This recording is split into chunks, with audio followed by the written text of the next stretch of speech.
बच्चों, good afternoon. आप सभी का अल्फा इंस्टीट्यूट हार्दिक स्वागत है।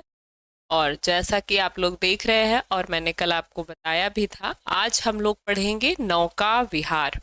ठीक है, नौका विहार चैप्टर पढ़ेंगे या शीर्षक है आपका ये पद्य का। इसके पहले का जो भी चीज़ें थी या इसके पहले की जो चीज़ें थी वो हमने पढ़ ली थी। इसके पहले का लेसन था आपका श्रद्धा मनु का।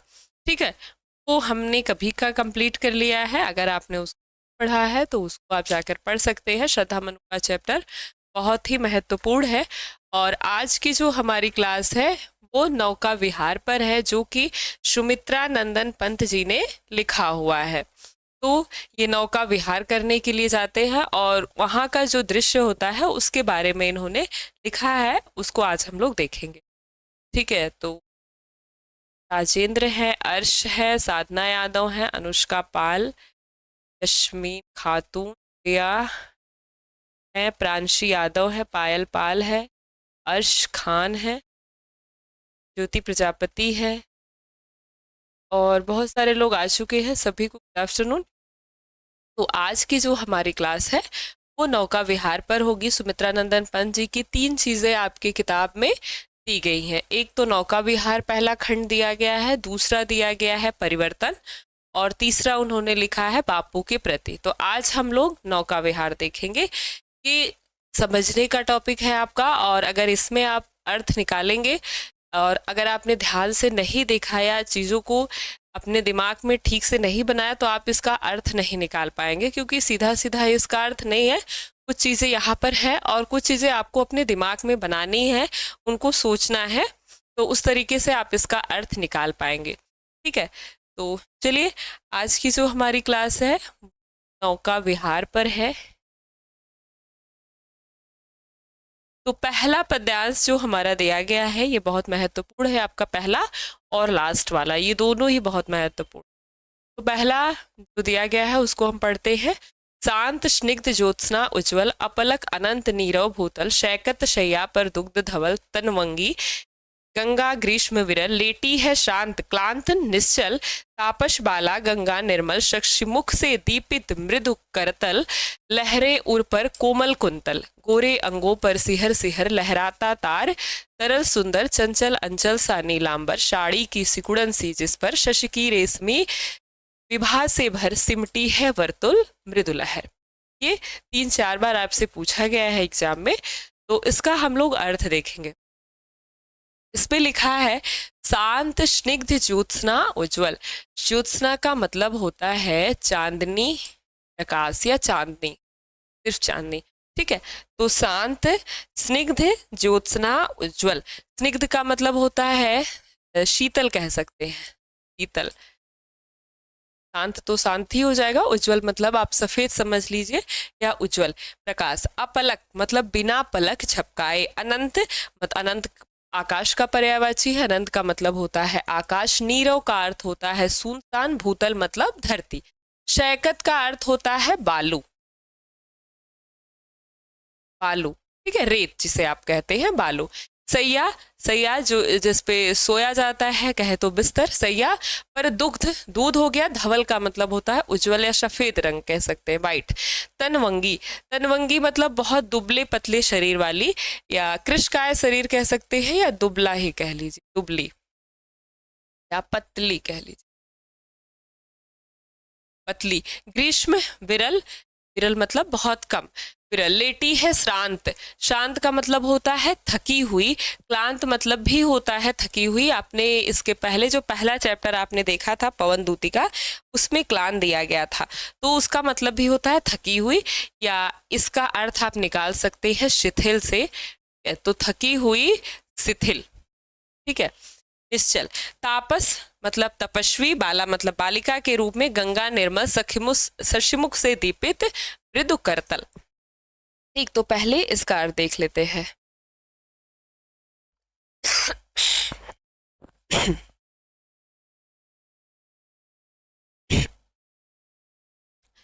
शांत मतलब शांत। स्निग्ध ज्योत्सना उज्ज्वल, शांत और शीतल चांदनी के समान सफेद।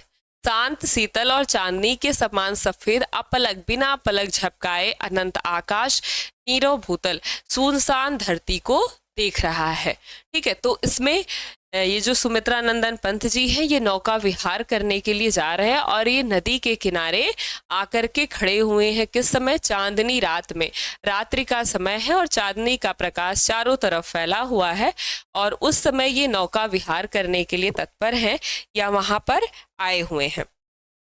ठीक है, तब ये कहते हैं कि जो वहाँ का माहौल है या वहाँ का जो वातावरण है वो कैसा इनको दिखाई दे रहा है? शांत दिखाई दे रहा है, शीतल, और चांदनी की रात में या चांदनी रात में वो उज्जवल दिखाई दे रहा है, सफेद है। ठीक है, उज्जवल है, प्रकाशमान है, अपलक अनंत नीरव भूतल, और ऐसा लगता है कि आकाश बिना पलक झपकाए हुए इस सुनसान धरती को देख रहा हो। शैकत सैया पर दुग्ध धवल, और बालू की सैया पर, बालू रूपी बिस्तर पर दूध के समान सफेद, दुग्ध धवल, दूध के समान सफेद तनवंगी गंगा, दुबली पतली गंगा, जो कि ग्रीष्म विरल, जो कि गर्मी से विरल हो गई है, गर्मी से छोटी हो गई है। आप गर्मी में देखेंगे तो गंगा जो उफान पे रहती है बरसात में, उसके पहले जब ग्रीष्म ऋतु होती है तो गंगा बहुत पतली हो जाती है, सूखी हो जाती है। उसी का उन्होंने वर्णन किया है, उस समय का ही ये वर्णन है कि बालू रूपी सैया पर दूध के समान सफेद दुबली गंगा, जो कि ग्रीष्म के कारण विरल हो चुकी है, वह लेटी है। कैसे लेटी है? श्रांत, थकी हुई, और क्लांत, शिथिल, थकी हुई और ये शिथिल लिखा हुआ,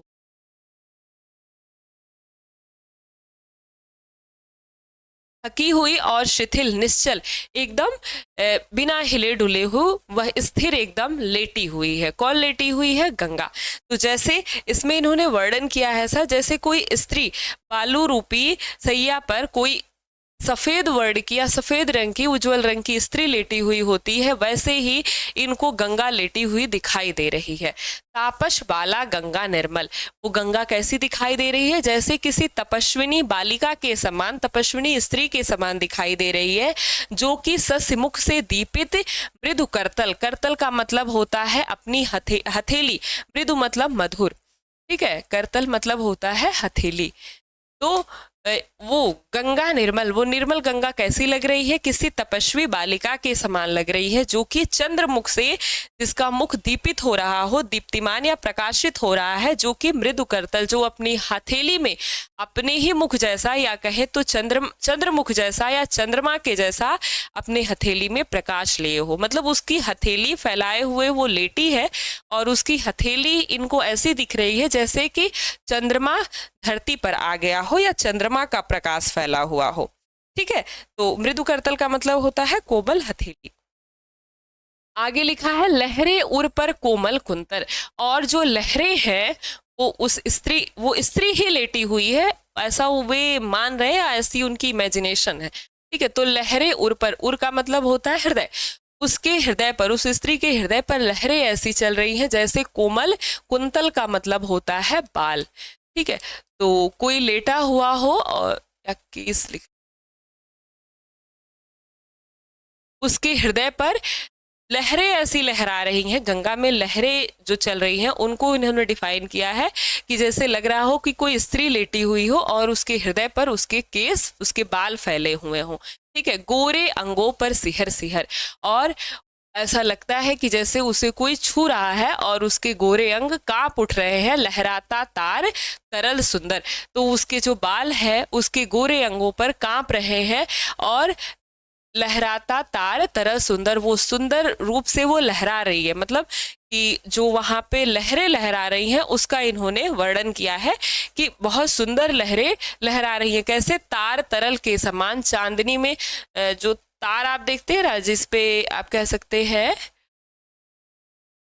तो साड़ी पे कढ़ाई होती है तारों की, उसका इन्होंने वर्णन किया है कि चमकते हुए तार दिखाई दे रहे हैं, सुंदर, चंचल अंचल सा नीलांबर। तो मतलब नीलांबर जो आकाश का आंचल है या नीलांबर है या जो स्त्री का आंचल है वो कैसा दिखाई दे रहा है? तार तरल सुंदर, वो तारों से गढ़ा हुआ या सुंदर तारों से गढ़ा हुआ दिखाई दे रहा है। साड़ी की सिकुड़न सी जिस पर, साड़ी पर सिकुड़न पड़ी हुई है। शशि की रेशमी विभा से भर सिमटी है वर्तुल मृदुल मृदुल लहर, और वो लहरें इस तरह से सिमटी हुई हैं। वर्तुल का मतलब होता है टेढ़ा मेढ़ा, तो जो गंगा बहती है वो टेढ़ा मेढ़ा बहती है, जो लहरें चलती हैं वो टेढ़ी मेढ़ी लहरें चलती है। वर्तुलाकार मतलब टेढ़ी मेढ़ी, ठीक है। तो टेढ़ी मेढ़ी लहरें ऐसी मृदुल मधुर लहर ऐसी चल रही है जैसे लगता है कि उस नायिका की साड़ी में सिकुड़न पड़ी हुई हो और उसकी साड़ी सिकुड़ी हुई हो, ठीक है। और वह रेशमी शशि की रेशमी विभा से भर, और वह उस चांदनी रात में उस पर जो प्रकाश पड़ रहा है वो शशि मतलब चंद्रमा की विभा से भरा हुआ है, चंद्रमा के प्रकाश से भरा हुआ है, ठीक है। तो इन्होंने वहां पर जब ये आए हैं तो उस समय की जो वातावरण है या जो दशा है उस समय का, उसका इन्होंने वर्णन किया है। और उससे एक दूसरा वर्णन इसका किया है कि एक कोई नायिका हो जो कि लेटी हुई हो, ठीक है। हाँ, सुंदर जो उनकी साड़ी में जो तार लगे हुए हैं उसका वर्णन इन्होंने किया है, ठीक है, कि तारों की तरह लहरा रहे हैं, जैसे उनके उस सुंदर तार जो तारे उसमें लहरा रहे हैं, पानी में जो परछाई पड़ रही है तारों की और चांदनी की, तो उसका इन्होंने वर्णन किया है मानो किसी नायिका की सुंदर साड़ी में तारों की कढ़ाई हुई हो। तो उसका इन्होंने वर्णन किया है कि उसमें जो तारे लहरा रहे हैं वो लग रहा है कि उसकी साड़ी की कढ़ाई लहरा रही हो, उसकी साड़ी में तार लगे हुए हो, ठीक है। तो शांत स्निग्ध ज्योत्सना उज्ज्वल अपलक अनंत नीरव भूतल, जो उस समय उन्होंने इस वातावरण का वर्णन किया है कि शांत स्निग्ध शीतल और चांदनी के समान उज्जवल समय में अपलक अनंत नीरव भूतल, बिना पलक झपकाए अनंत आकाश नीरव भूतल सुनसान धरती को देख रहा है। ऐसा लग रहा है कि शांत शीतल और चांदनी के इस प्रकाश में उज्जवल बिना पलक झपकाए हुए आकाश सुनसान धरती को देख रहा है। नीरव भूतल सुनसान धरती को देख रहा है। सैकत सैया पर दुग्ध धवल, और उस पर जो गंगा है, अब उसका वो वर्णन कर रहे हैं। गंगा कैसी लग रही है? गंगा ऐसी लग रही है जैसे वह बालू की सैया पर सफेद दुग्ध दूध के समान सफेद तनवंगी गंगा, दुबली या पतली गंगा ग्रीष्म विरल जो कि गर्मी से विरल हो गई है, कम हो गई है, लेटी है श्रांत क्लांत निश्चल, बिल्कुल स्थिर और शांत, थकी हुई और शिथिल होकर के लेटी हुई है। कौन लेटी हुई है? गंगा लेटी हुई है। तो ये गंगा को देखकर कहते हैं मानो ऐसा लगता है कि उस बालू रूपी सैया पर दूध रंग से सफेद पतली गंगा जो कि गर्मी से विरल हो गई है, वह थकी शिथिल और स्थिर होकर के लेटी हुई है।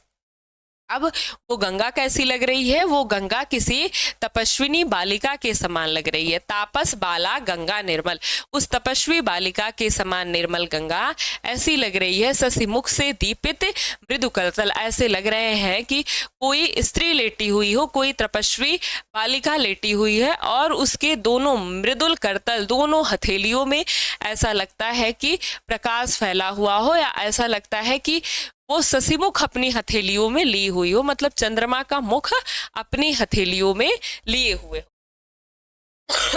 या उसकी हथेलियां कैसे दीप्तिमान हो रही है? शशिमुख से दीप्तिमान हो रही है।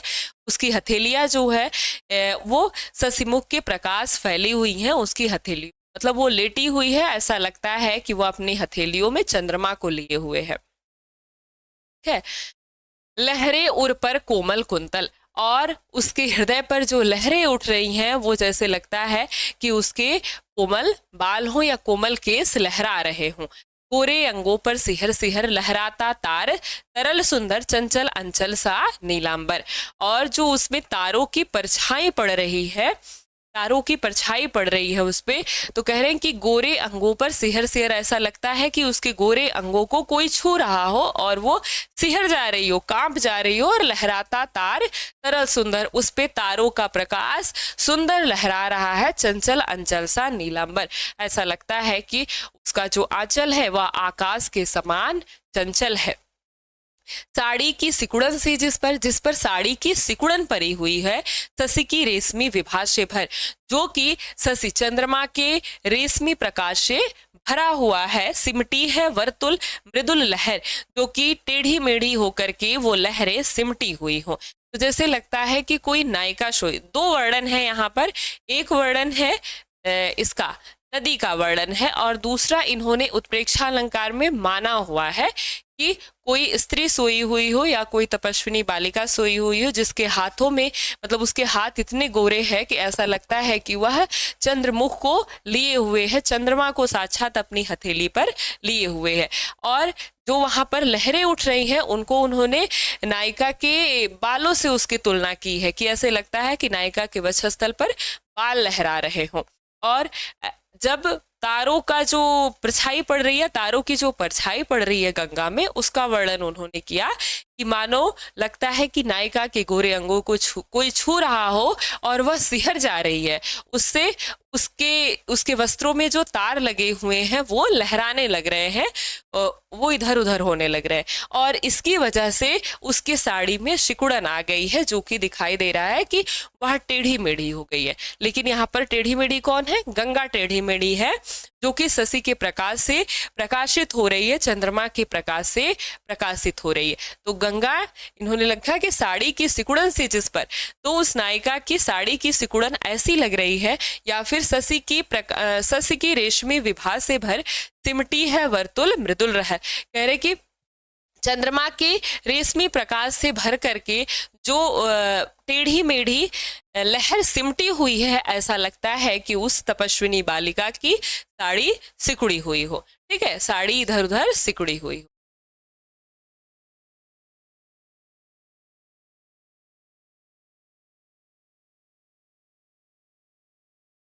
ठीक है, तो इसमें एक तो दिखाई दे रहा है आपको, और दूसरा आपको इमेजिन करना है, दूसरा सोचना है, जो नायिका का पक्ष है। तो दूसरी लाइन तक तो सबको समझ में आ गई होगी कि शांत, शीतल और चांदनी के समान उज्जवल, अपलक अनंत और बिना पलक झपकाए हुए आकाश इस ऐसे सुनसान धरती को देख रहा है, जो कैसा है? शांत है, शीतल है और चांदनी के समान उज्जवल है। इसको आकाश बिना पलक झपकाए हुए देख रहा है, और बालू की सैया पर दूध के समान सफेद दुबली गंगा, जो कि गर्मी से विरल हो गई है, गर्मी से कम हो गई है, वह थकी हुई, शिथिल और स्थिर एकदम लेटी हुई। वो गंगा कैसी लग रही है? लेखक कह रहा मानो वो किसी तपस्विनी बालिका के समान लग रही हो, जैसा लगता है कि वो अपने शशिमुख से दीपित मृदु करतल, वह अपने दोनों हाथों में शशिमुख के समान दीप लिया हो, मतलब वो अपने दोनों हथेलियों पर शशिमुख को धारण किए हुए हो। मतलब अब नदी में जो परछाई पड़ रही, वो किसकी पड़ रही है? चंद्रमा की पड़ रही है। इसीलिए लेखक कवि कह रहा है कि वो तपस्विनी बालिका, वो गंगा सोई हुई कैसी लग रही है? किसी तपस्विनी बालिका के समान लग रही है, जो कि अपनी दोनों हथेलियों में शशिमुख को लिए हुए हो, या शशि को, चंद्रमा को लिए हुए हो। और जो गंगा में लहरें उठ रही हैं, वो लहरें उर पर कोमल कुंतल, वो ऐसे लग रही हैं कि जैसे उसके उर पर, उसके हृदय पर कोमल केस फैले हुए हो, या कोमल केस, कोमल बाल उसके लहरा रहे हो। गोरे अंगों पर सिहर सिहर लहराता तार, तरल सुंदर चंचल अंचल सा नीलांबर। अब यहाँ कवि क्या कह रहा है कि जो गंगा है वो लहरा रही है, उसमें लहरें उठ रही है, तो की तुलना उसने की है, या इसको उन्होंने बताया है कि ऐसे, मतलब कि जब गंगा लहरा रही है, या फिर गंगा में जो परछाई पड़ रही है वो चांदनी की पड़ रही है, जिसकी तुलना इन्होंने किससे कर दी कि किसी कोई स्त्री है जो सोई हुई हो, और उसके दोनों हथेलियों में चंद्रमुख रखा हुआ हो, या फिर शशि रखा हुआ, चंद्रमा रखा हुआ। अब दूसरा जो तारों का प्रकाश पड़ रहा है, उसके लिए इन्होंने क्या कहा कि वही स्त्री जो सोई हुई हो, ऐसा लगता है कि उसके अंगों को किसी ने छू दिया हो, और इससे उसके अंग कांप उठे हों, और लहराता तार तरल सुंदर, इससे जो उसके वस्त्रों में तार लगे हुए हैं, या उसका जो चंचल आंचल है जो तारों से गढ़ा हुआ है, वो लहराने लग रहा है। ठीक है, साड़ी सी सिकुड़न जिस पर, और शशि की रेशमी विभा से भर सिमटी है वर्तुल मृदुल रहल। कह रहे कि शशि की रेशमी विभा से भर, चंद्रमा की रेशमी प्रकाश से भरा हुआ है कौन? मृदुल लहर, मधुर लहरें जो कि सिमटी है वर्तुल, जो कि टेढ़ी मेढ़ी आकार में सिमटी हुई है। गंगा कैसी हो गई है? विरल हो गई है, छोटी हो गई है, ग्रीष्म काल की गंगा है।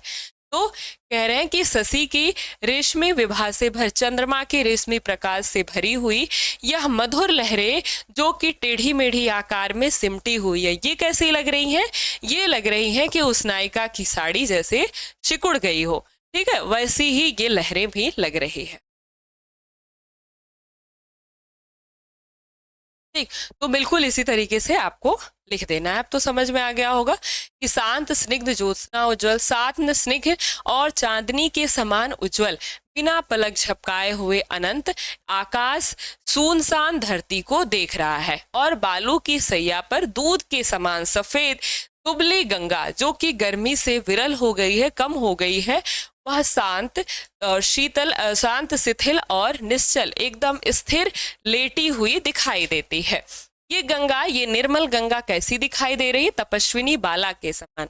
ये निर्मल गंगा एक तपस्विनी बालिका के समान दिखाई दे रही है, जो कि ससिमुख से दीपित मृदु करतल, जो कि लेटी हुई है और ऐसा लगता है वो अपनी मधुर हथेलियों पे ससिमुख को लिए हुए हो, चंद्रमा को लिए हुए हो। अब मतलब कि नदी में चंद्रमा का प्रकाश आ रहा है, ठीक है, और लहरें उर पर कोमल कुंथल, और उसके लहर, उसमें जो नदी में लहरें उठ रही हैं वह ऐसा लग रहा है कि जो स्त्री है उसके वक्ष पर उसके केस लहरा रहे हो, उसके बाल लहरा रहे हो, गोरे अंगों पर सिहर सिहर। अब अंगों की बात आती है, लहराता ताप तरह सुंदर। अब चांदनी जो है, चांद जो है, चंद्रमा एक ही जगह रहेगा, लेकिन तारे क्या हैं? बहुत सारे हैं। तो तारे जो बहुत सारे हैं उस पर लेखक कवि क्या कह रहा है कि जब तारों की परछाई आती है, तारों का प्रतिबिंब बन रहा है, तो ऐसा लग रहा है कि उस नायिका का शरीर सिहर उठ रहा है, कांप उठ रहा है। अब लहरें उठती हैं और उसमें परछाई है तो परछाई एकदम हिल जाती है। बिल्कुल उसी तरीके से कह रहे हैं कि अब गोरे, ऐसा लगता है कि उस, अब जो तारों की परछाई पड़ रही है या तारों की परछाई सुंदर दिखाई दे रही है, चंचल दिखाई दे रही है, वो ऐसी दिखाई दे रही है जैसे कि उसके गोरे अंगों को किसी ने छू दिया हो, जैसे उसके गोरे अंग कांप गए हो, और उसके जो वस्त्रों में कढ़ाई है या जो तार लगे हुए हैं वो सुंदर दिखाई दे रहे हैं, या वो उसका जो आंचल है वो चंचल दिखाई दे रहा है। साड़ी सी सिकुड़न है जिस पर, अब वो साड़ी की सिकुड़न की बात है। कह रहे शशि की रेशमी विभा से भर, और शशि की रेशमी प्रकाश से भरा हुआ मृदुल लहर जो है, प्रकाश से भरा हुआ है चंद्रमा के, वो मृदुल लहर जो है, जो कि वर्तुलाकार में सिमटा हुआ है या टेढ़ा मेढ़ा सिमटा हुआ है, वो ऐसा लग रहा है कि उस नायिका की साड़ी में सिकुड़न आ गई हो। लेटने से साड़ी सिकुड़ जाती है, तो वही कह रहे हैं कि ऐसा लगता है कि उस नायिका की साड़ी में सिकुड़न आ गई है। अब तो बिल्कुल समझ में आ गया होगा।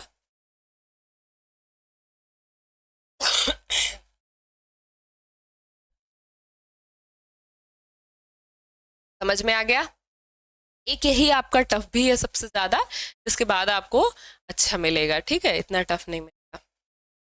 इसमें टफ भी कुछ नहीं है, बस इसमें आपको अलग से कुछ कुछ चीजें ऐड करनी है, और अगर आप ऐड नहीं करते हैं, अभी इस चीज को समझ नहीं पाते हैं, तो इसमें क्या हो जाएगा, दिक्कत आ जाएगी आपको। हाँ, इसमें मानवीकरण अलंकार है, क्योंकि नदी को इसने क्या दिखा दिया, इसमें नायिका दिखा दिया है, स्त्री दिखा दिया है, तपस्विनी बालिका को दिखाया गया है, ठीक है। तो अब ये कोई पूछ रहा है नौका विहार, मोहम्मद शाहिल, नौका विहार का क्या मतलब? मैंने बताया, तो विहार मतलब होता है विचरण करने जाना, घूमने जाना, और अब वो क्या कर रहे हैं, नौका से घूमने जा रहे हैं, तो उसी को नौका विहार कहा जाता है। नाव में घूमना नौका विहार कहलाता है। तो ये नौका विहार करने के लिए गए हैं, और यहाँ पर इन्होंने जो वातावरण, जो सुंदर वातावरण चांदनी के प्रकाश में देखा है, उसी का बिल्कुल अच्छे से ये वर्णन कर रहे हैं, ठीक है। सभी का क्लियर हो गया? चलिए, तो ये वाला पैराग्राफ आपका क्लियर हो गया, ये इंपॉर्टेंट भी है, इसको याद रखिएगा। चलिए अगला पैराग्राफ देखते हैं। अगला पैराग्राफ क्या दिया है कि चांदनी रात का प्रथम प्रहर, हम चले नाव लेकर शतवर, सिकता की स्मित सीपी पर मोती की ज्योत्सना रही विचर, लो पाले चढ़ी उठा लंगर, मृदु मंद मंद मंथर मंथर, लघु तरड़ी हंसिनी श्री सुंदर, स्थिर रही खोल पालो के पर निश्चल जल के सुचिदर्पण पर बिंबित हो रजत पुलिन निर्भर, तुहरे ऊंचे लगते क्षण भर, काला कंकर का राजभवन, सोया लज के में निश्चिंत प्रमन, पलकों पर वैभव स्वप्न सघन। ठीक, तब यहाँ पर आपका जो है ये दूसरा पैराग्राफ है। ठीक, चलिए तब आप देखते हैं दूसरा पैराग्राफ। लिखा है चांदनी रात का प्रथम प्रहर, तो इसमें तो कुछ बताने की जरूरत नहीं है। चांदनी रात का पहला प्रहर था, पहला प्रहर था, हम चले नाव लेकर सत्वर, सत्वर मतलब होता है शीघ्र, हम शीघ्र ही नाव लेकर के चले। पहला प्रहर मतलब होने का मतलब कि अभी पहला मतलब अभी रात हुई थी। ठीक है, रात हुई थी, अभी रात का पहला प्रहर था, चांदनी रात का पहला प्रहर था, हम नाव लेकर के शीघ्र चल दिए। ये क्या करते हैं, हम नाव में बैठ जाते हैं, नाव लेकर ये शीघ्र चल देते हैं। सिकता मतलब मैंने बताया था बालू, शैकत या फिर सिकता दोनों का मतलब बालू या रेत जो आप कहिए वो होता है। स्मित मतलब होता है आपका ये सिकता, स्मित, दीपित, हाँ मुस्कुराती हुई। ठीक है, इसमें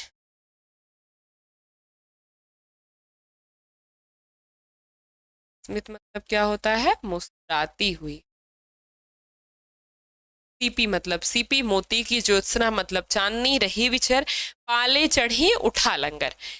ठीक है, तो क्या कहते हैं कि बालों की सीपी स्मित बाल सिकता की स्मित सीपी पर मोती की ज्योत्सना रही विचर कह रहे हैं, और बालू की मुस्कुराती हुई सीपी पर मोती मोती रूपी प्रकाश या मोती रूपी चांदनी विचरण कर रही है। ठीक है, बालू पर या बालू के ऊपर जो इस मुस्कुराती हुई सीपी आप देखेंगे उस पर मोती रूपी प्रकाश या मोती रूप चांदनी रात से पहले, हाँ, और हम नाव लेकर क्या किए, शीघ्र चल दिए हैं। ठीक है,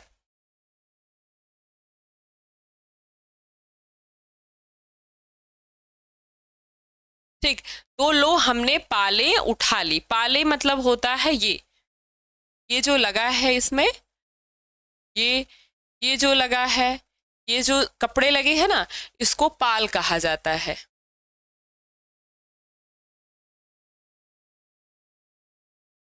अभिषेक यादव, बेसिक में क्या क्लियर,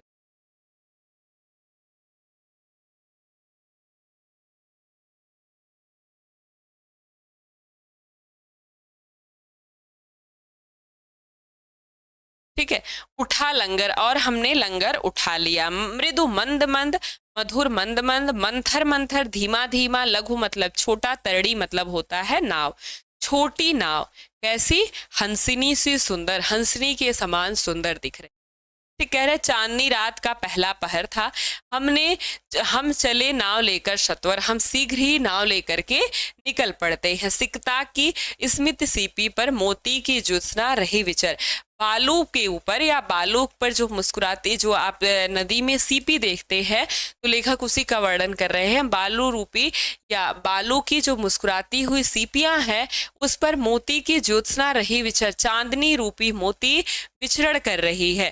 ठीक है, बालू की मुस्कुराती हुई सीपियों पर क्या हो रहा है, चांदनी रूपी मोती विचरण कर रही है, विचर रही है। लो हमने पाले चढ़ा ली और उठा लंगर, और हमने लंगर उठा लिया। ठीक है, ठीक है, चांदनी की मोती या चांदनी रूपी मोती विचरण कर रही है। ठीक है, हमने अब चांदनी का प्रकाश क्या हो रहा है, नीचे आ रहा है, नीचे आ रहा है। अब वहां पर बालू ही है, नदी के आसपास आप देखते हैं बालू है, तो इसीलिए कह रहे हैं जो बालू की मुस्कुराती हुई सीपियां हैं। ठीक है, बालू की जो मुस्कुराती हुई सीपियां, बालू कैसी लग रही हैं, अब सीपियों के समान लग रहे हैं, मुस्कुराती हुई सीपियों के समान, कह रहे हैं उस पर चांदनी की मोती विचरण कर रही है। लो पाले चढ़ा उठा लंगर, लो हमने पाले भी चढ़ा ली और अपना लंगर, अपना सामान भी रख लिया, हम लोग सब लोग बैठ गए। मृदु मंद मंद, मधुर मंद मंद, धीरे धीरे, मंथर मंथर, धीरे धीरे, और लघुतरणी छोटी नाव हंसिनी सी सुंदर, हंसिनी के समान सुंदर लग रही थी। तिर रही तैर रही थी खोल पालों के पर, जब वह अपने पालों को खोल करके तैर रही थी तो वह कैसी लग रही थी? हंसिनी के समान सुंदर लग रही थी। ठीक है, कैसी लग रही थी? वह हंसिनी के समान सुंदर लग रही थी। तो हम मधुर धीरे धीरे जो ये नाव चल रही थी, मंद मंद धीरे धीरे नाव चल रही थी, छोटी नाव चल रही थी, छोटी नाव थी इनकी, जो कि तैर रही थी जब, तो वह अपने जब पालों को खोल करके तैर रही थी तो ऐसा लग रहा था, या वो हंसिनी के समान सुंदर लग रही थी, ऐसा लग रहा था कि कोई हंस तैर रही हो। ठीक है, निश्चल जल के सुचि दर्पण पर बिंबित हो रजत पुलिन निर्भर। सुचि का मतलब क्या होता है? सुचि का मतलब होता है पवित्र। ठीक है, सुचि का मतलब होता है पवित्र।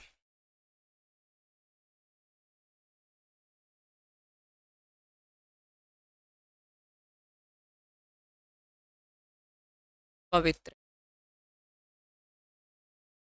रजत मतलब चमकना या चांदनी आप कह सकते हैं, पुलिन मतलब किनारा।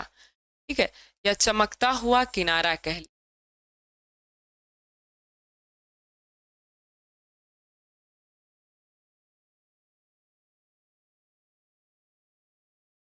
बिंबित मतलब प्रतिबिंबित होता है। ठीक है, दोहरे ऊंचे लगते क्षण, कह रहे हैं कि निश्चल जल के, उस स्थिर जल के स्तुति दर्पण पर, पवित्र दर्पण पर जो बिंब बन रहा था, प्रतिबिंब बन रहा था, वो ऐसे लगता था, या फिर ऐसा लग रहा था कि उस पर जो चांदनी का चमकता हुआ किनारा है, ठीक है, चांदनी का चमकता हुआ किनारा है, वो कैसा लग रहा था? दोहरे ऊंचे लगते क्षण पर, उसके किनारे जो चांदनी के समान चमक रहे थे या चांदनी के प्रकाश से चमक रहे थे, वो दोहरे ऊंचे, क्षण भर के लिए दोहरे ऊंचे लग रहे थे। अब ये कहने का मतलब क्या है कि अब ये पाले चढ़ा लिए हैं, अब ये उस किनारे को देख रहे हैं जिस किनारे को ये छोड़ करके आए हुए हैं। तो किनारे को देखने से ये कह रहे हैं कि वो क्षण भर के लिए चांदनी के प्रकाश में वो चमकता हुआ किनारा, अब वो खुद इतनी लंबाई का है, वो मान लीजिए। ठीक है, अब इतने में आपकी यहाँ से इतनी लंबाई का है, मान लीजिए किनारा। ठीक है, इतना। अब यहाँ नदी है, अब नदी में भी इसका प्रतिबिंब बनता है, तो ये क्या हो जाएगा? ये दुगने बड़े हो जाएंगे। तो उसी के लिए वो कह रहे हैं कि निश्चल जल में जो पवित्र दर्पण पर उसका बिंब बन रहा है, किनारे का प्रतिबिंब बन रहा है, तो उस पर चांदनी का जो चमकता हुआ किनारा है वो क्षण भर के लिए मुझे दोहरा ऊंचा लगने लग रहा है। जो किनारा मुझे इतना बड़ा लगता था, अब मुझे इतना बड़ा लगने लग रहा है, वो दोहरा ऊंचा लगने लग रहा है। काला कंकर का राजभवन, और ये जो काला कांकर का राजभवन था जिसमें ये सुमित्रानंदन पंत जी ठहरे हुए थे, कह रहे हैं, और वो जो काला कंकर का राजभवन है वो सोया जल में होता है। ठीक है,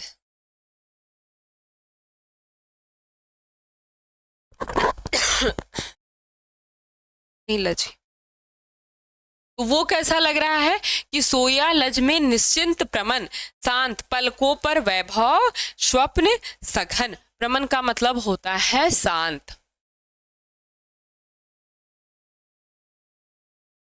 जो काला कंकर का राजभवन है, काला कंकर का राजभवन है, वो जैसे लग रहा है लज में या लज्जा में वो निश्चिंत मन से, एकदम शांत मन से या निश्चिंत हो करके वो सो रहा हो, प्रमन शांत पलकों पर, और उसके शांत पलकों पर वैभव स्वप्न सघन, सघन का मतलब होता है ना, कैसा? उसके ये शांत पलकों पर वैभव का स्वप्न, घना वैभव का स्वप्न छाया हुआ है।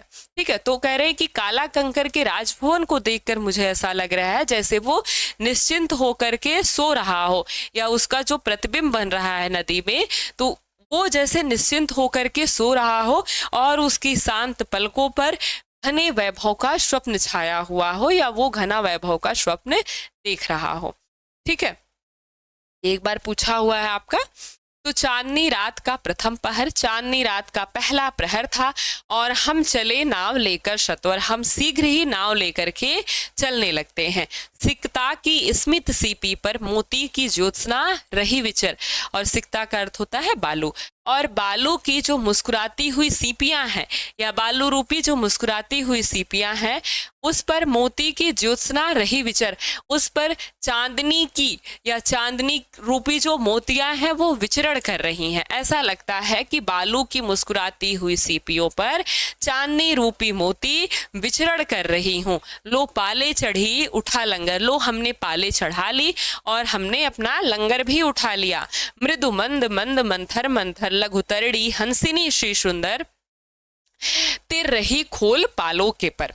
कह रहे मंद मधुर, मंद मंद और मंथर मंथर, धीरे धीरे हमारी जो लघुतरड़ी है, छोटी नाव है, वो हंसिनी सी सुंदर है। ठीक है, तिर रही, वो तैर रही है खोल पालों के पर। तो मधुर धीरे धीरे हमारी जो नाव है वो अपने पालों को खोल करके या पालो रूपी पर को, पंख को, पर का मतलब होता है पंख, पालो रूपी पंख को खोलकर जब वह तैर रही है तो ऐसा लगता है कि हंसिनी सी सुंदर या हंसिनी सी सुंदर दिखाई देती है, या ऐसा लगता है कि हंस तैर रही हो। ठीक है, निश्चल जल के सुचि दर्पण पर बिंबित हो रजत पुलिन निर्भर, दोहरे ऊंचे लगते क्षणभर। निश्चल जल, उस शांत जल में जो पवित्र दर्पण पर प्रतिबिंब बन रहा है, नदी के या गंगा के शांत जल में सूची का अर्थ होता है पवित्र, उसके पवित्र दर्पण पर बिंबित हो जो प्रतिबिंब बन रहा है, किसका? रजत पुलिन का, चांदनी का चमकता हुआ किनारा, उस किनारे का जो कि चांदनी के प्रकाश से प्रकाशमान हो रहा है, उस किनारे का नदी पर जो प्रतिबिंब बन रहा है वो दोहरे ऊंचे लगते क्षणभर, वो क्षणभर के लिए मुझे दोहरे ऊंचे लगते हैं। तो जब वो, उन्होंने कहा पाले चढ़ा ली, जब वो नाव में बैठ जाते हैं और अपने किनारे को छोड़ देते हैं, तो कह रहे हैं कि क्षण भर के लिए वो किनारा मुझे दोहरा लगने लग रहा है, वो उसकी ऊंचाई दोहरी हो गई है, क्योंकि उसका प्रतिबिंब कहाँ बन रहा है? नदी में बन रहा है। ठीक, तो वो किनारा कैसा है? चांदनी के प्रकाश से चमक रहा है। तो कह रहे हैं कि निश्चल जल में जो उसके जल में, स्थिर जल में जो पवित्र दर्पण पर प्रतिबिंब बन रहा है, उसमें जो चांदनी का चमकता हुआ किनारा है वो मुझे दोहरा ऊंचा दिखाई दे रहा है। और काला कंकर का राजभवन, और जो काला कंकर का राजभवन है, काला कांकर नामक राजभवन है जिसपे ये ठहरे हुए थे। कह रहे काला कांकर का राजभवन सोया लज में निश्चिंत। कह रहे हैं कि जो काला कांकर का राजभवन है वो प्रतिबिंब में मुझे लग रहा है कि वो निश्चिंत होकर के सोया हुआ है। प्रमन मतलब शांत, पलकों पर वैभव स्वप्न सघन, और अपनी शांत पलकों पर वैभव का घना स्वप्न लिए हुए है। ठीक है, तो ये इसका अर्थ था।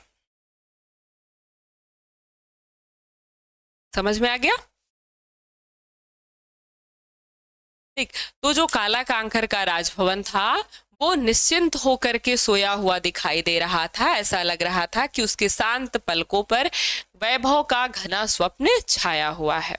ठीक है, चलिए अगला जो है तीसरा वाला हमारा, उसमें क्या कह रहा है कि नौका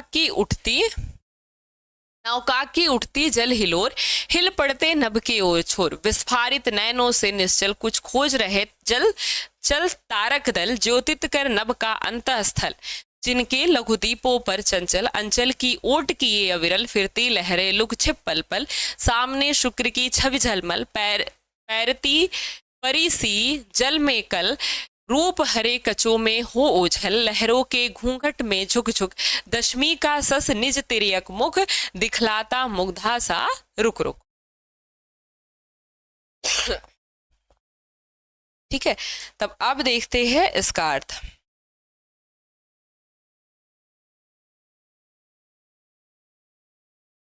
नौका से उठती जल हिलोर, अब नौका से जल हिलोर उठ रही है, लहरें उठ रही हैं, हिल पड़ते नभ की ओर छोर, इससे लगता है कि नभ की ओर छोर हिल रहे हों। ऐसा क्यों है? क्योंकि दोनों किनारे के जो बिंब या प्रतिबिंब या परछाई बन रही है चांदनी प्रकाश में, वो किस में बन रही है? नदी में बन रही है। इसीलिए लेखक कह रहा है, कवि कह रहा है कि जब नौका की वजह से जल हिलोर उठ रही है तो ऐसा लगता है कि आकाश के ओर छोर दोनों ही हिल पड़ रहे हो, आकाश के दोनों किनारे हिल जा रहे हों। विस्फारित नैनों से निश्चल कुछ खोज रहे चल तारक दल, ज्योतित कर नभ का अंतःस्थल। कह रहे हैं कि विस्फारित मतलब बड़ी बड़ी आंखों से, बड़ी बड़ी, विस्फारित मतलब फाड़ के देखना कहते, या विस्फारित बड़े बड़े नैनों से, आंखों से निश्चल निश्चित ही कुछ खोज रहे हैं। कौन? तारक दल, तारों के दल कुछ खोज रहे हैं। ज्योतित कर नभ का अंतस्थल, नभ के आंतरिक स्थल को दीप्तिमान करके, ज्योतित करके, प्रकाश फैला करके ऐसा लगता है कि तारों का दल नदी में कुछ खोज रहा हो। ऐसा क्यों? क्योंकि जब लहरें उठ रही है नदी में तो उससे जो परछाई पड़ रही है आकाश की, या जो तारों की परछाई पड़ रही है नदी में, वो बिल्कुल हिल जा रही है, और जब हिलती है तो वो चौड़ी चौड़ी हो जाती है। तो वो जो प्रकाश या जो प्रतिबिंब जो छोटा बन रहा था, जैसा तारा था वैसा बन रहा था, वो बड़े बड़े दिखाई देते हैं। उसी का लेखक ने वर्णन किया है कि विस्फारित नैनों से निश्चल, ऐसा लगता है कि वो तारों के दल जो हिल रहे हैं नौका विहार करने से, या कहे तो नाव चलाने से जो लहरें उठ रही हैं, उसको कह रहे हैं कि विस्फारित नैनों से निश्चल कुछ खोज रहे हैं तारक दल। ऐसा लगता है कि वो जो तारों की परछाई बड़ी बड़ी हो गई है, वो अपनी बड़ी बड़ी आंखों से कुछ खोज रहे हो। ज्योतित कर नभ का अंतस्थल, आकाश का अंतस्थल, आंतरिक स्थल को ज्योतित करके, प्रकाश फैला करके ऐसा लगता है कुछ खोज रहे हैं नदी में। जिनके लघुदीपों को चंचल अंचल की ओट लिए अविरल, फिरती लहरें लुक छिप पल पल, कह रहे हैं, और उनके लघु दीपों को जो कि चंचल हैं, ठीक है, अंचल की ओट की अविरल, आंचल की ओट में वो छिपे हुए हैं, अविरल हैं, घने छिपे हुए हैं। फिरती लहरें लुक छिपकर, जो कि लहरों के फिरने से या लहरों के चलने से वो कैसे हो जा रहे हैं? पल पल लुक छिप जा रहे हैं। कभी वो दिखाई दे रहे हैं, कभी वो नहीं दिखाई दे रहे हैं। जैसे आप देखेंगे दीपक जलाते हैं आप, जब हवा चलता है तो कभी वो बुझने को हो जाता है, एकदम बुझने लगता है, और फिर जब हवा बंद हो जाती है तो वो फिर पहले की तरह हो जाता है। तो उसी का इन्होंने वर्णन किया है कि उनके जो लघु दीप हैं जो कि चंचल हैं, ये तारे कैसे दिखाई दे रहे हैं? छोटे छोटे दीपक के समान दिखाई दे रहे हैं, जिनको आंचल की ओट से छिपाया जाता है, जो कि लहरों की वजह से पल पल लुक छिप जा रही हैं। तो जैसे दीपक जो है हवा के प्रकाश से लुक छिप जाते हैं, दीपक हवा के प्रकाश से कभी सही से तेज जलने लगता है और कभी रुक जाता है, वैसे ही ये कह रहे हैं ये तारे भी हैं जो कि लहरें उठने की वजह से लुका छिपी का खेल खेल रहे हैं या लुक छिप जा रहे हैं। सामने शुक्र की छवि झलमल, और सामने कवि को सामने शुक्र की झलमल छवि दिखाई दे रही है। पैरती परी सी जल में कल, जो कि परी के समान जल में तैर रही है, ऐसा लगता है कि कोई परी जल में तैर रही हो। रूप हरे कचों में हो ओझल, और वह उसके रूप हरे कचों में, बालों में ओझल हो जा रही है। कच का मतलब होता है केश, बाल, ठीक है। तो जब ये जो शुक्र है वो भी नॉर्मल तारा ही, उतना ही बड़ा है, तो वो भी कभी कभी ओझल हो जा रहा है।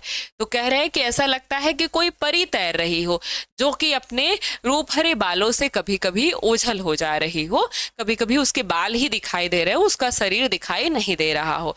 तो वो कब? जब शुक्र तारे का सही सही प्रतिबिंब नदी में नहीं बन पा रहा है, तब के लिए। लहरों के घूंघट से झुक झुक दशमी का शशि निज तिर्यक मुख दिखलाता मुग्धा सा रुख रुख, कह रहे हैं। और जो लहरें चल रही हैं उससे लहरों का ऐसा लगता है कि दसवीं का चांद निकला हुआ है। दसवीं का चांद कैसा होता है? टेढ़ा होता है, ठीक है। कह रहे हैं कि ऐसा लगता है दसवीं का शशि निकला हुआ है, जो कि अपना टेढ़ा मुख किया हुआ है, मतलब कम निकलता है, तो अपना टेढ़ा मुख किया हुआ है, मुग्धा सा रुक रुक कर, जो कि कभी कभी अपना टेढ़ा मुख रुक रुक कर दिखा देता है। कब? लहरों के घूंघट से झुक झुक, जब लहरें उत्पन्न हो रही हैं नाव चलाने से। ये उस समय का वर्णन है कि लहर, ऐसा लगता है कि कोई नायिका हो जो कि घूंघट ओढ़े हुए हो और वो अपना आधा ही मुख दिखा रही हो, बिल्कुल उसी तरह से चांद भी निकला हुआ है, जो कि ऐसा लगता है कि वो दसवीं का चांद है, जो कि अपने टेढ़े मुख हो और कभी कभी वो मुग्धा सा मोहित होकर के रुक रुक करके कभी कभी अपना प्रतिबिंब नदी में बना दे रहा है, अपना प्रतिबिंब, उसका प्रतिबिंब नदी में दिखाई दे रहा है। ठीक है। तो नौका सी उठती जल हिलोर, नौका में जब जल हिलोर उठ रही है या जल की लहरें उठ रही हैं नौका की वजह से, तो ऐसा लगता है कि नभ की ओर छोर, आकाश का ओर छोर हिल रहा हो। अब आकाश का सीधा प्रतिबिंब किसमें बन रहा है? नदी में बन रहा है। इसकी वजह से आकाश का ओर छोर हिल जा रहा है। अब आकाश का प्रतिबिंब बनेगा तो आकाश में जो जो वस्तुएं हैं सब सभी का प्रतिबिंब बनेगा, तारों का बनेगा, चांद का बनेगा, सभी का प्रतिबिंब बनेगा। तो पहले इन्होंने वर्णन किया है तारों का। तो जो तारों का प्रतिबिंब बन रहा है वो अब कैसा हो गया? विस्फारित नयनों से निश्चल कुछ खोज रहे चल तारक दल, ज्योतित कर नभ का अंतस्थल। तो जो तारों का प्रतिबिंब बन रहा है, ऐसा लगता है कि अपने फटे हुई आंखों से या अपनी बड़ी बड़ी आंखों से तारक दल, तारों के दल कुछ खोज रहे हों। ज्योतित कर नभ का अंतस्थल, नभ का आंतरिक स्थल प्रकाशमान करके ऐसा लगता है कि कुछ खोज रहे हों।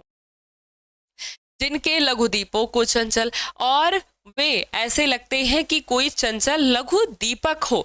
अंचल की ओट की अविरल, जो कि आंचल की ओट में अविरल जल रहा हो, लगातार जल रहा हो, कभी विरल कम नहीं हो रहा हो। फिरती लहरें लुक छिपकर, ऐसे ही लहरों की वजह से ये तारों की जो परछाई है वो लुका छिपी का खेल खेल रही है या फिर वो लुक छिप जा रही है। ठीक है। तो कह रहे हैं कि ये लगते हैं कि कोई लघु दीपक है जो कि आंचल की ओट किए हमेशा जल रहे हैं, अविरल जल रहे हैं। ठीक है। अविरल मतलब कि हमेशा या घना, घना का मतलब अब दीपक से क्या होगा कि विरल, कम नहीं हो रहे हैं, ये हमेशा जल रहे हैं। तो ये तारों की उपमा दी है इन्होंने, या तारों की तुलना की है किससे? दीपक से की है। कि जिस प्रकार से चंचल दीपक आंचल की ओट से हमेशा जलते रहते हैं, आंचल की ओट से हमेशा जलते रहते हैं, उसी प्रकार से ये तारे भी हैं। ठीक है। ये तारे भी हैं और ये जब इन लहरों की वजह से ये लुका छिपी का खेल खेल रहे हैं। सामने शुक्र की छवि झलमल, और सामने शुक्र तारे की झलमल छवि दिखाई दे रही है। पैरती परी सी जल में कल, रूप हरे कचो में हो ओझल। अब सामने शुक्र तारे का प्रतिबिंब दिखाई दे रहा है, छवि झिलमिल दिखाई दे रही है। ऐसा लगता है कि पैरती का मतलब हो जाएगा यहाँ पर तैरती। तो कोई परी, ठीक है, परी जल में परी तैर रही हो या परी के समान वो तैर रहा है, और रूप हरे कचों में हो ओझल, और वो अपने सुंदर बालों में ओझल हो जा रही है। ठीक है। तो जैसे कोई परी तैर रही हो नदी में और वो अपने सुंदर बालों में, उसके बाल इतने बड़े हैं कि वह उसमें ओझल हो जा रही है, दिखाई नहीं दे रही है, वैसे ही इन्होंने शुक्र तारे के लिए कहा है कि शुक्र तारा भी, उसकी छवि भी झलमल दिखाई दे रही है। मतलब कभी वो दिखाई दे रहा है, कभी वो नहीं दिखाई दे रहा है, कभी ओझल हो जा रहा है।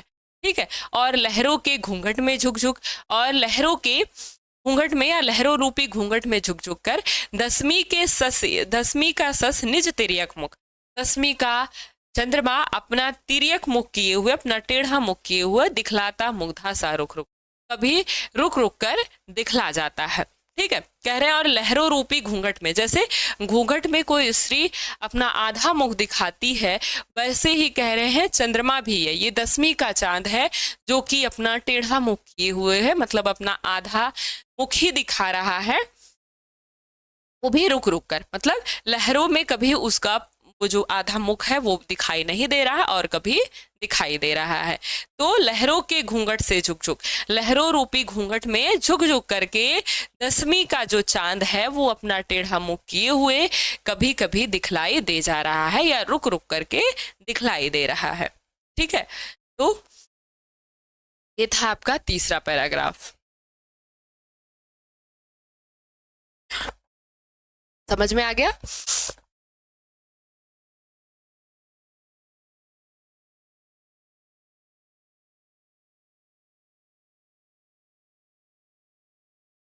चलिए, समझ में आ गया तो आगे देखते हैं। चौथा वाला,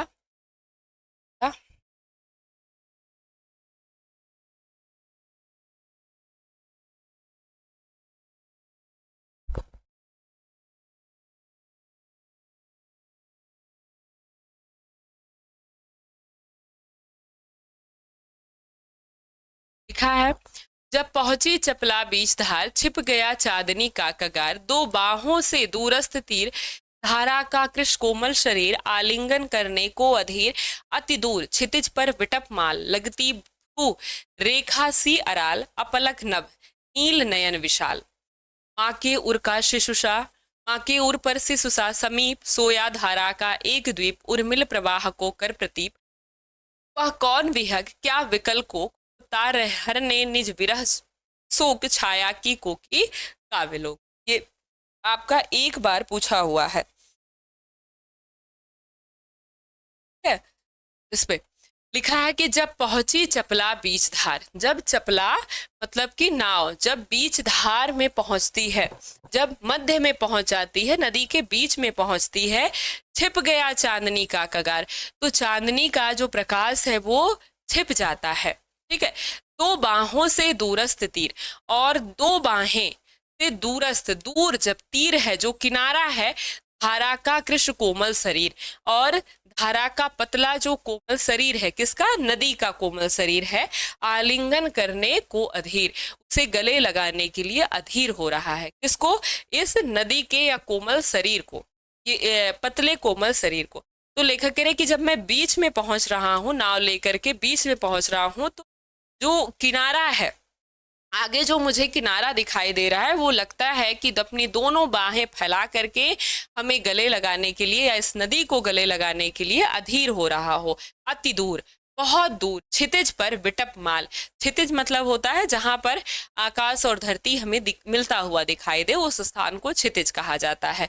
तो अति दूर क्षितिज पर, या क्षितिज को हम क्षितिज ही कहेंगे, इतना बड़ा तो लिखेंगे नहीं, तो बहुत दूर क्षितिज पर विटप माल, वृक्षों की माला दिखाई देती है, लगती भ्रू रेखा सी अराल, वह भौहों की रेखा के समान लगती है, अपलक नभ जिस पर बिना पलक झपकाए आकाश, नील नयन विशाल, और बिना पलक झपकाए आकाश अपने नीले नयन, अपने विशाल नीले नयन फैलाए हुए हो। मतलब आकाश को क्या कहा गया कि उस आंखें मान ली गई, और इन वृक्षों को मान लिया गया भौहें। तो अति दूर कह रहे हैं, बहुत दूर क्षितिज पर, जहां आकाश और धरती मिलती हुई दिखाई देती है, क्षितिज स्थान पर विटप की माला, वृक्षों की माला मुझे ऐसे दिखाई दे रही है कि आकाश बिना पलक झपकाए अपनी बड़ी बड़ी आंखों से देख रहा है, और उसकी ये जो वृक्ष है उसकी भौहें दिखाई दे रही है, उसकी लंबी भौहें दिखाई दे रही हैं। ठीक है, माँ के उर पर शिशुषा, और माँ के हृदय पर शिशु के समान समीप सोया धारा से एक द्वीप, उर्मिल प्रवाह को कर प्रतीप। कह रहे कि जो प्रवाह है, एक शिला है, एक पत्थर है बीच में, नदी के बीच में, और धारा उसके विपरीत बह रही है। अब धारा पत्थर को एक तरह से बहा करके आगे बह रही है, पत्थर इतनी जल्दी तो कट नहीं जाएगा, पत्थर से आगे धारा बहती चली जा रही है। उस स्थिति का यहाँ पर वर्णन किया गया है कि ऐसा लगता है कि माँ के उर पर, माँ के हृदय पर कोई शिशु, उसके समीप कोई शिशु सोया हुआ हो, सोया धारा में एक द्वीप, धारा में एक द्वीप ऐसा सोया हुआ है, द्वीप। ठीक है, अब तो है नहीं, ऐसा कोई द्वीप ऐसा कोई द्वीप हो, या कहे जैसे हिमालय है, ऐसा कोई पत्थर हो, बड़ा सा पत्थर हो जिससे धारा विपरीत दिशा में बह रही है। अब इन पत्थरों को फाड़ते हुए धारा आगे बहती चली जा रही है। ठीक है, उर्मिल प्रवाह को कर प्रतीप, तो उस प्रवाह को प्रतीप कर रहा है, प्रकाशमान कर रहा है, ऐसा सोया धारा में एक द्वीप, धारा में एक द्वीप ऐसा सोया हुआ है जैसे लग रहा है कि माँ के हृदय से लगकर कोई शिशु सोया हुआ हो, कोई बच्चा सोया हुआ हो। वह कौन विहग, वह कौन सा पक्षी है, क्या विकल कोक। अब यहाँ पर कवि कह रहे हैं कि वह कौन सा पक्षी है, किसी पक्षी को इन्होंने देखा, कह रहे वह कौन सा पक्षी है, क्या विकल कोक, क्या वाकुल, कोक का मतलब होता है चकवा पक्षी, चकवा पक्षी। ठीक है, कह रहे हैं क्या व्याकुल चकवा पक्षी है, उड़ता हरने निज विरह शोक, जो अपने विरह के शोक को हरने के लिए उड़ रहा है, छाया को कोकी काव्यलोक, अपनी छाया को वह चकवी पक्षी समझ करके, कोकी मतलब हो जाएगा चकवी, अपनी छाया को वह चकवी पक्षी समझ करके क्या अपना विरह हरने के लिए वह उड़ रहा है। ठीक है, कह रहे हैं कि आगे इनको कोई पक्षी दिखाई दे रहा है। कह रहे वह कौन पक्षी है, कहीं वह चकवा पक्षी तो नहीं है जो अपने व्याकुलता को या अपने शोक को हरने के लिए, या जिसने नदी में अपना ही प्रतिबिंब देख करके दूसरा चकवी पक्षी समझ लिया और अपने शोक का हरण करने के लिए, अपने शोक को हरने के लिए वह उड़ता जा रहा है, उससे मिलने के लिए वह उड़ता चला जा रहा है। ठीक है, इसको फिर से देख लेते हैं।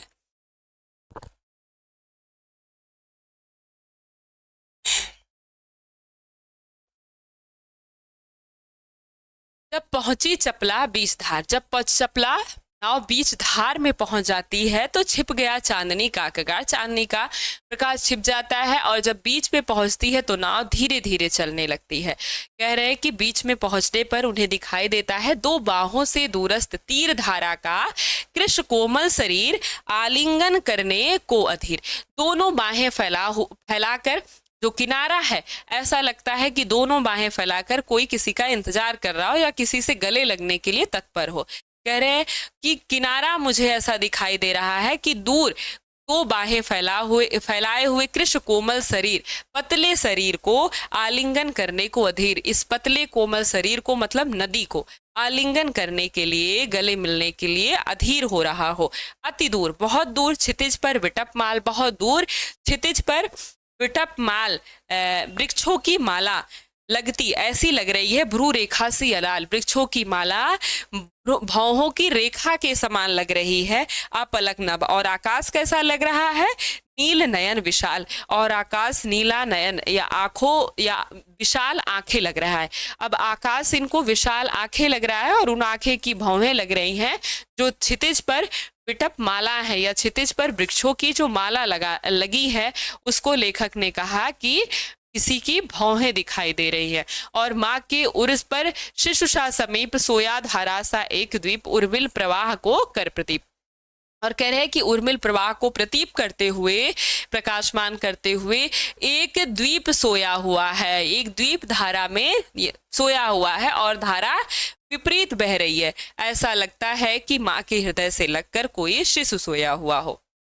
वह कौन विहग और वह कौन सा पक्षी है, क्या विकुल कोक, क्या वो व्याकुल चकवा पक्षी है जो कि अपनी ही छाया को देख करके, चकवी पक्षी समझकर वह अपने शोक को हरने के लिए तत्पर है या अपने शोक को हरने के लिए जा रहा है। ठीक है,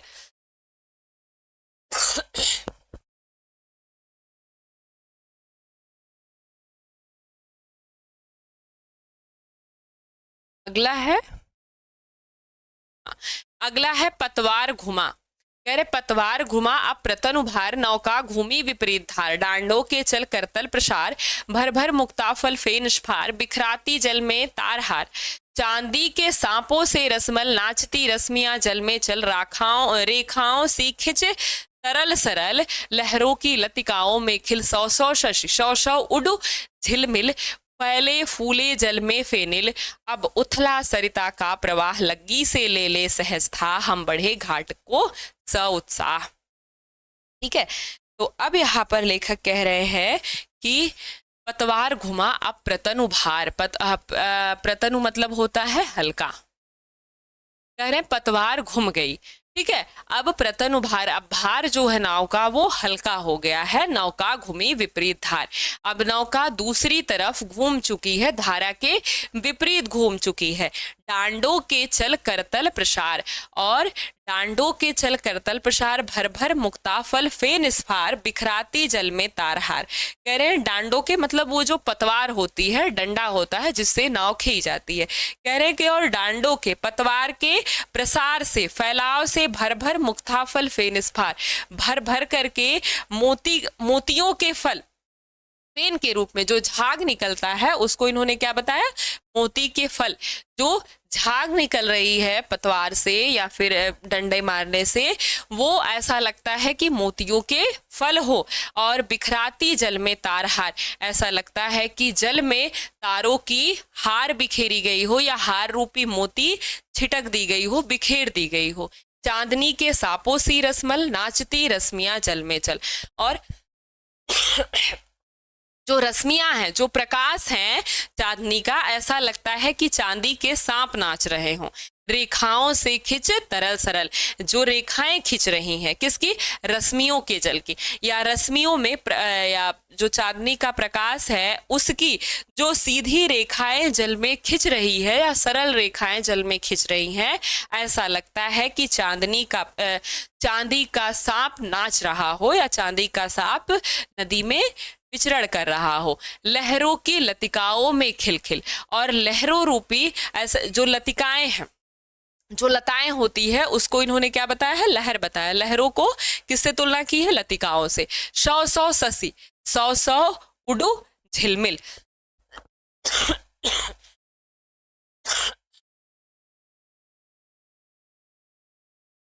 ठीक है, तो कह रहे हैं कि 100 शशि, 100 चंद्रमाएं और 100 उडू, मतलब 100 नक्षत्र या कह सकते हैं तारे। तो क्या हो गया यहाँ पर कि लहरों की लतिकाओं में खिलखिल 100 शशि, 100 उड़ झिलमिल। लहरों रूपी लतिकाओं में, जैसे लताएं में वृक्ष, लताओं में फूल लगते हैं, 100 फूल लगते हैं, 100 कलियां लगती है, वैसे ही इन्होंने कहा कि लहरों रूपी लताओं में ऐसा लगता है कि 100 चंद्रमा और 100 तारे झिलमिला रहे हो। फैले फूले जल में फेनिल, और जल में फेन पूरे फैल फूल गए हो या फैल फूल गए हो। फेनिल मतलब झाग, झाग पूरे जल में फैल गए हो, और उसकी वजह से क्या लगता है, जैसे 100 तारे, एक चंद्रमा नहीं है, 100 चंद्रमा और 100 तारे नक्षत्र हमें दिखाई दे रहे हैं। अब उथला सरिता का प्रवाह लग्गी से ले सहज था, कह रहे हैं कि अब सरिता का प्रवाह उथल गया है, अब कम हो गया है। ठीक है, अब ये किनारे की तरफ पहुंच गए हैं। लग्गी से ले सहज था, हम लग्गी से या बड़े डंडे से था ले रहे हैं, पता लगा रहे हैं कि अब कितना किनारा बचा हुआ है। हम बढ़े घाट को सहउत्साह, और हम घाट मतलब दूसरा किनारा या किनारा कह सकते हैं, हम किनारे की तरफ उत्साह पूर्वक बढ़ जाते हैं। ये वाला तो बहुत आसान था। पतवार घुमा अब प्रतन उभार, पतवार घूम जाती है या पतवार की घुमाने से अब प्रतन उभार, अब भार उसका हल्का हो जाता है। नौका घूमी विपरीत धार, नौका विपरीत धारा में घूम जाती है। डांडों से चल करतल प्रसार, भर भर मुक्ता फल फे निष्फार, बिखराती जल में तारहार। कह रहे डांडों के अर्थात जो पतवार होती है जिससे नाव चलाई जाती है, ठीक है, तो उन डंडों के प्रसार से, उन डंडों के चलाने से या उन डंडों के फैलाव से भर भर मुक्ताफल फे निस्फार, जो झाग निकल रहा है, जो फेन निकल रहा है, वो ऐसा लगता है कि मोतियों का फल हो। बिखराती जल में तारहार, और जल में तारे रूपी हार बिखेरे जा रहे हो, या हार में जो मोती निकाल के, अब जैसे हार टूट गया तो उसका मोती निकाल के ऐसा लगता है बिखेरा जा रहा हो। किसको देख करके, तारों को देख करके, और तारों की परछाई ऐसी लग रही है जैसे जल में हारों की मोती बिखेर दी गई हो। चांदी के सांपों से रश्मल नाचती रश्मियां जल में चल, रेखाओं से खिंच तरल सरल। कह रही है कि जो जल में रश्मियां हैं या जल में जो प्रकाश है, और प्रकाश से जो लाइन खिंच गई है या सीधी सरल रेखा जो खिंची है, ऐसा लगता है कि वो चांदी के सांप हों जो कि नाच रहे हों। ठीक है, चांदी के सांपों से रश्मल नाचती। ठीक है, कौन नाच रही है, रश्मियां नाच रही हैं। तो जो प्रकाश नाच रहा है, या जो प्रकाश है जो कि सीधी रेखा में खिंच गया है, ऐसा लगता है कि चांदी के सांप नाच रहे हों। या फिर आप ये कह सकते हैं कि नदी में चांदी के सांप नाचते हुए ऐसे दिखाई देते हैं जैसे जल में प्रकाश सीधी रेखा में खिंच गया हो। ठीक, लहरों सी लतिकाओं में खिल, और लहरों रूपी लतिकाओं में खिला हुआ है क्या, 100 शशि, 100 चंद्रमा, 100 चंद्रमा और 100 तारे झिलमिल दिखाई दे रहे हैं। फैले फूले जल में फेनिल, और जल में फेनिल अर्थात झाग फैल फूल गए हैं, पूरी तरह से फैले हुए हैं। अब उथला सरिता का प्रवाह, अब सरिता का प्रवाह रुक गया है या कम हो गया है। लग्गी से ले सहज था, हम लोग लग्गी से पता लगा रहे हैं या लग्गी से गहराई को माप रहे हैं। हम बढ़े घाट को स उत्साह, हम घाट की तरफ उत्साह पूर्वक बढ़ जाते हैं। ठीक है, हम घाट की तरफ उत्साह पूर्वक बढ़ जाते हैं, मतलब अब ये दूसरे किनारे पर पहुंचने वाले हैं। अब दूसरे किनारे पर क्या है, ज्यो ज्यो लगती है नाव पार, ज्यो ज्यो कवि कह रहे कि ज्यो ज्यो नाव पार लग रही है, किनारे को लग रही है, उर के आलोकित सत विचार। उर मतलब हृदय, आलोकित मतलब प्रकाशित हो रहे हैं, सत मतलब 100 विचार। मेरे हृदय में 100 विचार प्रकाशित हो रहे हैं, या मेरे हृदय में 100 विचार आ रहे हैं। इस धारा सी ही जग का क्रम, बिल्कुल इसी धारा के समान जग का क्रम है। शाश्वत इस जीवन का उद्गम, इस जीवन का उद्गम शाश्वत है, शाश्वत है गति शाश्वत संगम। और शाश्वत इस जीवन की गति भी शाश्वत है और संगम भी शाश्वत है, मिलन भी शाश्वत है। शाश्वत नभ का नीला विकास और आकाश का नीला विकास भी सदा सत्य है, शाश्वत है। और शाश्वत शशि का रजत हास, और शशि का चंद्रमा का यह जो प्रकाशमान या चंद्रमा का ये जो दीपित हंसी है वो भी शाश्वत है, अर्थात चंद्रमा भी हमेशा रहेगा और ये सूर्य इन आकाश भी हमेशा रहेगा और मनुष्य का जीवन भी हमेशा रहेगा। मनुष्य का जीवन भी इसी नाव की धारा के समान है जो कि हमेशा शाश्वत रहेगा। शाश्वत लघु लहरों का विलास, और इन लघु लहरों का जो विलास है, जो खुशी है, वो भी शाश्वत रहेगी। ठीक है। हे जग जीवन के कर्णधार, जिर जन्म मरण के आर पार शाश्वत जीवन नौका विहार। मैं भूल गया अस्तित्व ज्ञान, जीवन का यह शाश्वत प्रमाण करता मुझको अमृत दान। कह रहे हैं कि हे जीवन के कर्णधार, हे मेरे जीवन को चलाने वाले, चिर जन्म मरण, जन्म और मरण क्या है, जन्म चिर जन्म मरण के आर पार शाश्वत जीवन नौका विहार। ये जो जन्म और मरण है इसके आर पार या इसको छोड़ दिया जाए तो ये जीवन शाश्वत है, नौका विहार की तरह ये जीवन भी शाश्वत है। मैं भूल गया अस्तित्व ज्ञान, मैं अपने अस्तित्व का ज्ञान भूल गया था। जीवन का यह शाश्वत प्रमाण करता मुझको अमृत दान। ये जीवन का जो शाश्वत प्रमाण है, जीवन शाश्वत है या जीवन का जो शाश्वत प्रमाण हमें दिखाई दे रहा है, यही मुझको अमृतत्व प्रदान करता है, यही मुझे अमरता प्रदान करता है। और ये आपसे बहुत बार पूछा गया है। ठीक है, और ये बहुत सरल भी है।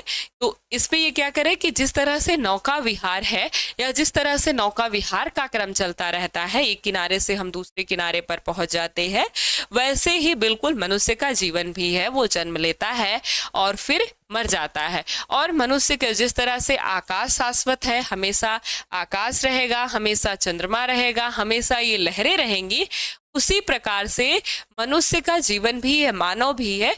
भले एक मरे दूसरा आए, लेकिन मनुष्य का जीवन भी शाश्वत है। इस धरती पर जीवन भी हमेशा चलता रहेगा। ठीक है, तो यही ये कहने का प्रयास कर रहे हैं। तो ज्यों ज्यों लगती नाव पार, कवि कह रहे हैं कि ज्यों ज्यों नाव पार लग रही है, उर के आलोकित सत्विचार, मेरे हृदय में सैकड़ों विचार आ रहे हैं, 100 विचार जन्म ले रहे हैं, प्रकाशित हो रहे हैं। इस धारा से ही जग का क्रम, इसी धारा के समान ही जीवन का क्रम भी है, या जैसे ये धारा चल रही है वैसे ही जीवन भी चलता है। शाश्वत इस जीवन का उद्गम, इस जीवन का उद्गम भी शाश्वत है, इस जीवन में जन्म लेना भी शाश्वत है, और शाश्वत इसकी गति भी शाश्वत है, अर्थात जीवन हमेशा चलता रहता है। और शाश्वत संगम, और फिर मिलन भी शाश्वत है, मतलब एक दिन हमको फिर मर ही जाना है, ये भी एक सत्य ही है। शाश्वत नभ का नीला विकास, और आकाश का नीला विकास, जो आकाश फैला हुआ है अनंत तक, वो भी शाश्वत है, वो भी सत्य है। और शाश्वत शशि का यह रजत हास, और चंद्रमा की ये जो हंसी है, ये भी सत्य है, ये भी शाश्वत है। शाश्वत लघु लहरों का विलास, और इन लघु लहरों का विलास भी, इन लघु लहरों की हंसी भी, ये भी शाश्वत ही है। और हे जग जीवन के कर्णधार, चिर जन्म मरण के आर पार शाश्वत जीवन नौका विहार। और इस जग के चलाने वाले या इस जीवन को चलाने वाले, संसार को चलाने वाले, अगर जन्म और मरण के आर पार देखा जाए तो जिस तरह से जीवन शाश्वत है, या इस नौका विहार की तरह जीवन भी मनुष्य का शाश्वत ही होता है। मैं भूल गया था अस्तित्व ज्ञान, मैं अपने इस अस्तित्व ज्ञान को भूल गया था कहीं, और जीवन का यह शाश्वत प्रमाण, यह जीवन का शाश्वत प्रमाण है कि जिस तरह मैं इस किनारे से दूसरे किनारे पर पहुंच गया, उसी तरह से मनुष्य का जीवन भी है। एक बार जन्म लेना है और दूसरी बार फिर मर जाना है। करता मुझको अमृत दान, और यही ज्ञान मुझे अमरता प्रदान करता है, अमरत्व प्रदान करता है। ठीक है, तो पहला वाला और दूसरा वाला, पहला वाला और ये लास्ट वाला आपको अच्छे से याद रखना है, ये दोनों आपके इम्पॉर्टेंट हैं।